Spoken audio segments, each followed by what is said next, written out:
বৈরগাছি যে এই শিক্ষা মিশনে ছাত্রছাত্রীদের পড়াশোনার কৌশল ও তাদের চূড়ান্ত লক্ষ্য পৌঁছানোর জন্য উৎসাহ দিতে বর্ধমান থেকে আগত উপস্থিত ছিলেন অনুপ্রেরণামূলক স্পিকার দৌলত উদ্দিন মল্লিক, বৈরগাছি যে এই উচ্চ শিক্ষা মিশনের প্রধান শিক্ষক মোহাম্মদ রফিকুল হাসান, শিক্ষক মাসুদ আলম সহ অন্যান্য শিক্ষক শিক্ষিকারা।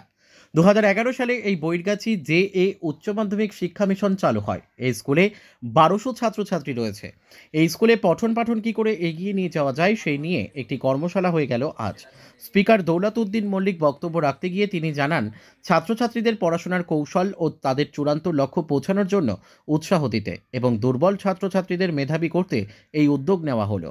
মালদা থেকে বিশ্বজিৎ মণ্ডলের রিপোর্ট, এস নিউজ বাংলা। আমি বৈরগাছি যে শিক্ষা মিশনে একজন অ্যাসিস্ট্যান্ট টিচার। আমরা ছাত্রছাত্রীদের তাদের নির্দিষ্ট লক্ষ্যে পৌঁছানোর জন্য এবং তাদের পরিকল্পনা সঠিকভাবে সঠিক পথ নির্ধারণ করে দেওয়ার জন্য, তাদের উৎসাহিত এবং উদ্দীপনা দেওয়ার জন্য এবং তারা যাতে চূড়ান্ত লক্ষ্যে পৌঁছাতে পারে তার জন্য আমরা আজকে নিয়ে এসেছিলাম বর্ধমান থেকে আগত মোটিভেশনাল স্পিকার দৌলত উদ্দিন মল্লিক। সেই স্যার আমাদের ছাত্রছাত্রীদের তাদের এম, গোল বা অ্যাম্বিশনে পৌঁছানোর জন্য সাফল্য চূড়ান্ত লক্ষ্যে কিভাবে পৌঁছাবে সেই বার্তা খুব সুন্দরভাবে উপস্থাপনা করেছেন। আশা করি ছাত্রছাত্রীরা সেই কথাগুলো ফলো করে তারা নির্দিষ্ট লক্ষ্যে পৌঁছাবে, এই আশা আমাদের মিশনের স্যার ম্যামদের।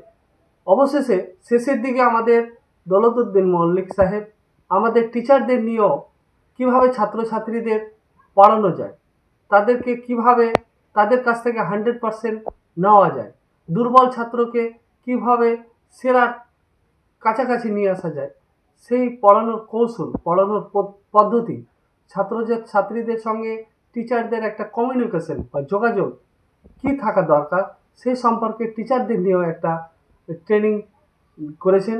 এর জন্য দৌলত উদ্দিন মল্লিক সাহেবকে আমাদের মিশনের কর্তৃপক্ষরা পক্ষ থেকে অসংখ্য ধন্যবাদ জানাচ্ছি।